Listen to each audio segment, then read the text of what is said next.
Vance has something to tell you. What did this man look like? Big tattoo on his neck. He must have weighed at least 400 pounds. I know that guy. Do you know who I am? Your mask off. That's right. Baby, go relax.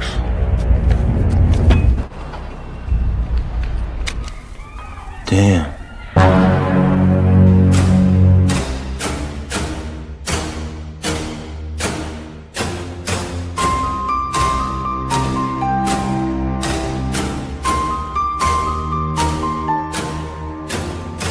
Halo semua, masih bersama Ria yang bukan Ricis tentunya. Gimana? Masih susah nyari kerja di negara kita tercinta? Kayak saya dong. Sering ditolak ngelamar kerja, sampai-sampai saya bosan sendiri bolak-balik ke tempat fotokopi, cetak pas foto 4x6 dengan pose senyum terpaksa yang ujung-ujungnya ijazah saya nggak berguna.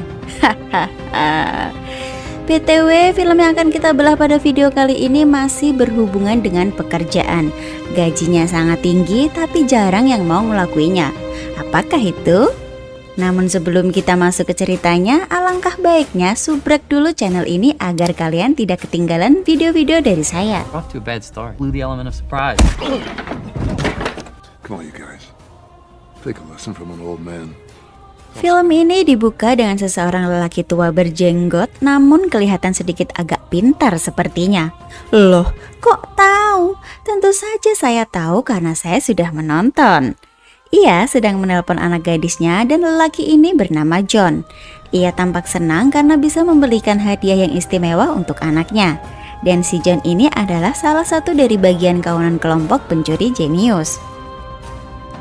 Dan dari tempat lain kita diperlihatkan obrolan si John dengan Charlie sang pemeran utama dalam film ini. Ini orangnya. Di sini John mengutarakan kepada Charlie bahwa pekerjaan ini adalah aksi terakhirnya sebelum ia pensiun menjadi rampok yang bersahaja. Come on, take your best shot. Dan untuk kalian semua ketahui bahwa rekam jejak dari kawanan ini bukanlah isapan jempol belaka. Mereka semua sangatlah kompak setiap melakukan aksinya. Dan hebatnya tak pernah ada korban jiwa dalam setiap melakukan aksi pencuriannya. Lagi-lagi di sini saya akan kasih tahu kalian semua bahwa yang diincar mereka pada aksi terakhirnya kali ini tentu saja akan membuat kita geleng-geleng kepala. Bahkan bisa sampai masuk angin kalau kalian tak siap mendengarnya. Alright Charlie, someone just called it in. The police boat's heading your way. Ya, mereka mengincar tumpukan emas batangan yang berbentuk batang tentunya. Dengan bergambarkan penari Bali yang jumlahnya sangat banyak sekali. Dan rencananya untuk pesangon mereka bertobat dari pekerjaan yang dilarang emak saya ini.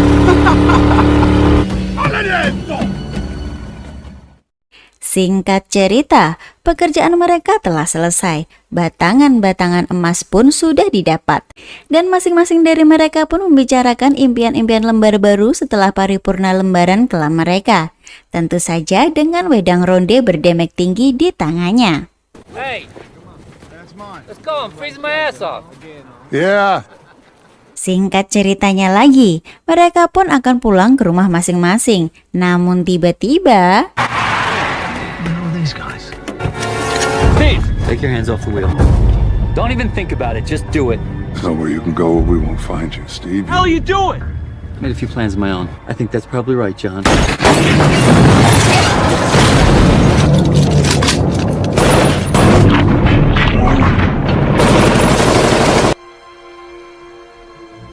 Akibat keserakahan dan kemarukan dari salah satu kelompok tersebut yang mengharuskan ia membuat modar seluruh teman-temannya dengan cara yang sangat tidak berkekeluargaan sekali. Lalu setelah si serondeng warteg ini mengetahui salah satu mayat dari temannya mengambang, ia pun berpikir bahwa semuanya telah tewas. Lalu ia pun pergi. Dan film ini baru saja akan dimulai. Dengan pembalasan dendam yang sangat sadis, sangat keji, tapi sangat aman untuk action saya tentunya. Saya Ria bukan Ricis, dan inilah The Italiano Job.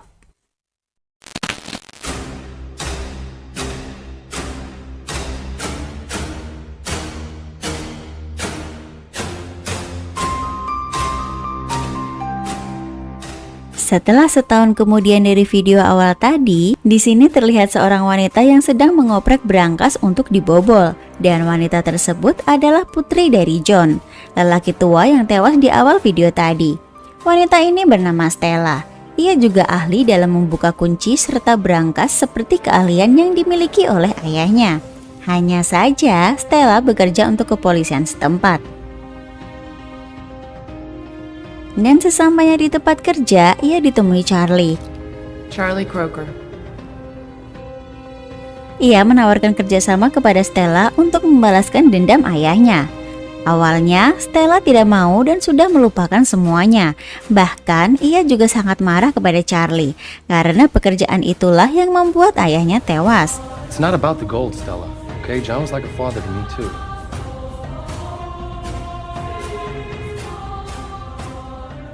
Namun setelah di rumah dan ia mengenang barang terakhir yang dibelikan oleh ayahnya, akhirnya ia memutuskan setuju untuk bergabung dan menangkap pembunuh ayahnya. Hello? I want to see the look on that man's face when his gold is gone. He took my father from me. I'm taking this. Keesokan harinya, Charlie mengenalkan anggotanya ke Stella dalam melakukan aksinya nanti, yang ternyata para anggota tersebut adalah rekan dari almarhum ayahnya. Ada Lyle yang lebih suka dipanggil Napster, ahli di bidang IT. Bahkan kemampuannya sangat susah dipercaya. Ada Bang Betang yang dijuluki si telinga kiri, ia ahli di bidang peledakan. Bahkan sejak kecil ia sudah mengasah kemampuannya tersebut, hingga membuat telinga kanannya cacat alias budek. Lalu tibalah Rob tampan, ia sangat pintar memikat lawan jenis dan tentu saja ia adalah driver utama dalam segala aksi mereka dulu. Dan ditutup oleh rekam jejak Charlie sendiri bahwa ia sudah biasa mencuri sejak usianya masih PAUD. Setelah sesi perkenalan selesai, kemudian Rob memberikan identitas baru kepada masing-masing dari mereka lalu berangkat menyusul serondeng atau Steve yang diketahui telah bersembunyi di Los Angeles. Singkat cerita, mereka telah tiba di LA. Mereka juga tahu di mana tempat tinggal Steve. Lalu mereka pun menyusun rencana serta membagi tugas dan peran masing-masing untuk aksinya besok. Pagi hari pun tiba. Mereka mulai mengintai pergerakan di setiap sudut rumah Steve. Dan dari hasil pantauan tersebut, Charlie melihat celah masuk ke rumah Steve karena kebiasaannya menonton TV. Setelah itu, mereka merencanakan semuanya dengan apik, menarik, dan teracik. Keesokan harinya, mereka mulai beraksi. Si petang bertugas memutus kabel internet di rumah Steve. Stella pun masuk dengan seragam palsu yang tentu saja didapat dari Rob tampan setelah mengajak adu kloget pemilik bajunya yang asli. Lanjut ke Stella. Ia menyamar sebagai petugas instalasi dengan memakai baju yang sudah dilengkapi kamera. Ia pun masuk berkeliling di rumah Steve dan disambut oleh Doggy yang menjaga rumah itu.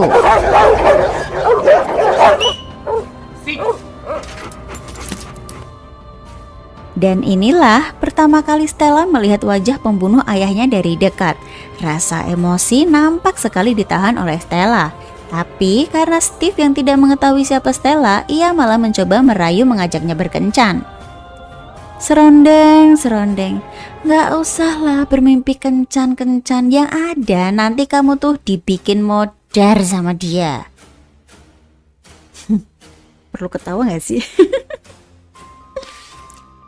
Setelah melakukan penyamaran dengan sangat rapi dan tertata, akhirnya Stella mengetahui di mana letak berangkasnya lewat kamera di dada yang terkoneksi oleh Charlie dan Napster.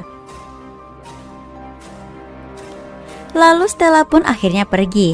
Namun sebelum pergi, Steve mulai mencurigai sesuatu dan ia mengajak Stella untuk pergi makan malam bersamanya.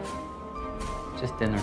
Sebelum rencana makan malam bersama Steve tiba, setiap hari Stella belajar mengemudi dengan membawa beban 1,2 ton di bagasi mobilnya. Namun karena beban itu membuat mobil berjalan lebih lambat. Mengetahui hal tersebut, Rob pun menghubungi temannya, kita sebut saja dengan Martono, yang ahli dalam bidang otomotif untuk memodifikasi mobil-mobil tersebut agar lebih cepat. Napster sang peretas mulai menyabotase lampu lalu lintas.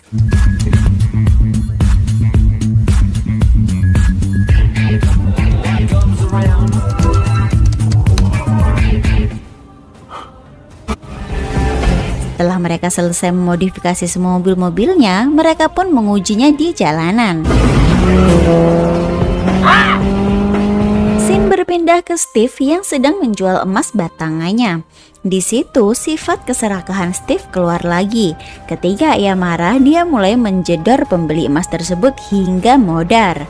Karena ia sadar ada seseorang, ia pun segera pergi dari TKP. Dan ternyata yang datang adalah Maskov, saudara Yevhen, pembeli emas yang dibunuh Steve.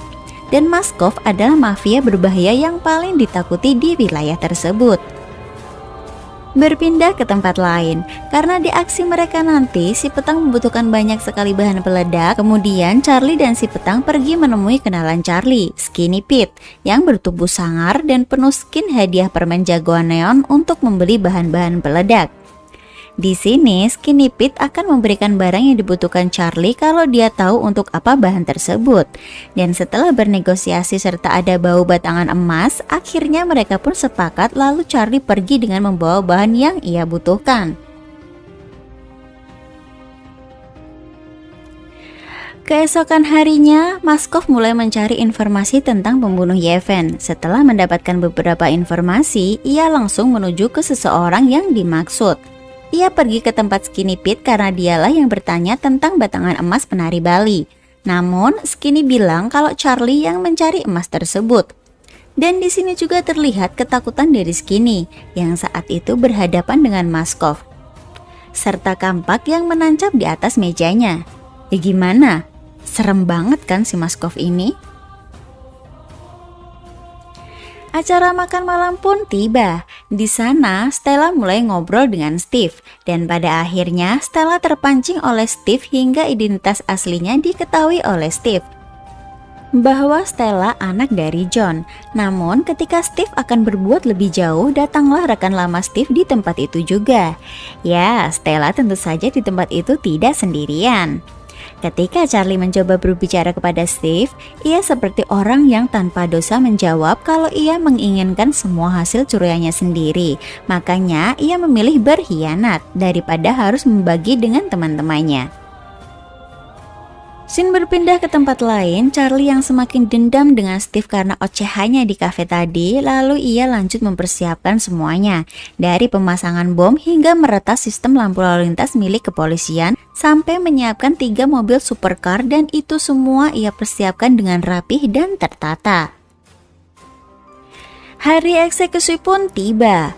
Rob dan si petang mengintai di dekat rumah Steve, sedangkan Martono bertugas di area yang sudah ditentukan dengan mobil truknya di pinggir jalan. Tak selang berapa lama terlihat ada 3 mobil truk yang masuk ke rumah Steve dan sebuah helikopter yang dinaiki oleh Steve. Mereka mulai sedikit bingung, namun Napster akhirnya mengetahui truk mana yang mengangkut batang-batang emas tersebut melalui tekanan ban dari masing-masing truk itu. Ia juga mengatur lampu lalu lintas agar truk yang membawa emas mengikuti jalur yang sudah mereka siapkan.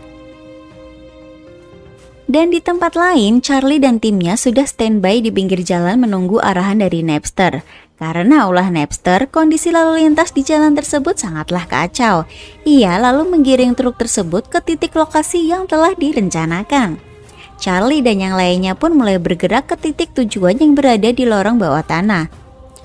Mereka berpacu dengan sebuah kereta bawah tanah, hingga ketika Charlie dan yang lain mobilnya sudah masuk, kemudian Napster pun menutup jalur dengan mematikan kereta tersebut. Setelah truk itu berada di posisi yang sudah dipasang bom, lampu pun berubah menjadi merah, dan truk meluncur ke bawah tanah, dan Martono langsung menutup lubang tersebut. Saat itu juga Steve yang mengintai truknya dari atas mulai bingung karena truknya sudah tidak ada. Saat yang ditunggu-tunggu pun tiba, yaitu pembukaan berangkas. Stella berusaha melihat desain berangkas itu, namun ternyata berangkasnya berbeda dan ia mulai memecahkan kode yang ada pada berangkas itu. Di detik-detik terakhir, Stella mulai panik dan tidak bisa membukanya. Steve yang marah karena truknya hilang kemudian mengarahkan semua anak buahnya untuk mencari di mana truk tersebut. Kita kembali ke berangkas. Charlie berusaha meyakinkan Stella kalau ia pasti bisa. Stella pun mencobanya lagi dan benar saja kode akhirnya terpecahkan. Emas batangan senilai $27 juta pun bisa mereka dapatkan. Sesegera mungkin mereka memindahkan emas-emas itu ke dalam mobil. Dan di saat mereka ingin pergi, dari arah belakang pengawal Steve pun datang dan aksi kejar-kejaran pun terjadi. Namun Rob yang mahir dalam mengemudi mobil bisa dengan mudah mengatasinya. Dan di saat ia melewati terowongan, tiba-tiba pengawal satunya pun harus merelakan dirinya jadi geprek serondeng. Steve mengejar mereka menggunakan helikopter pribadi, namun akhirnya Charlie dan timnya berpencar. Steve memilih mengejar Charlie sampai di jalan buntu. Charlie pun terpojok, hampir saja terkena buntut helikopter Steve. Namun akhirnya ia bisa lolos. Mereka pun berhenti di tempat yang sudah ditentukan dengan memasukkan mobil mereka ke dalam gerbong kereta. Steve yang mengetahui kalau ketiga mobil tersebut di dalam gerbong, ia mencoba menyuap Martono agar mau membuka gerbong itu, dan tentu saja Steve tidak mengetahui bahwa Martono adalah rekan Charlie yang pada intinya ini adalah jebakan untuk Steve itu sendiri.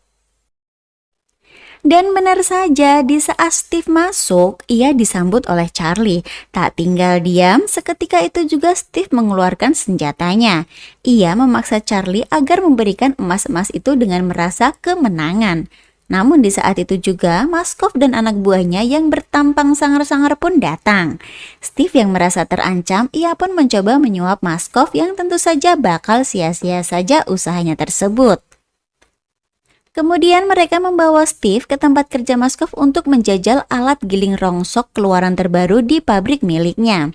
Di akhir film, Charlie dan teman-temannya membeli apapun yang mereka impikan. Charlie pun menikah dengan Stella dan menghabiskan sisa hidupnya bersama Stella. Dan film pun berakhir.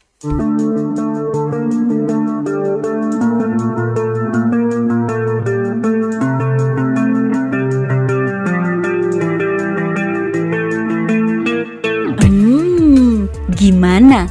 Ending yang mengemaskan, bukan? Dan pelajaran yang bisa kita ambil dari film ini adalah jangan serakah. Ria bukan Ricis pamit, sampai jumpa di video selanjutnya.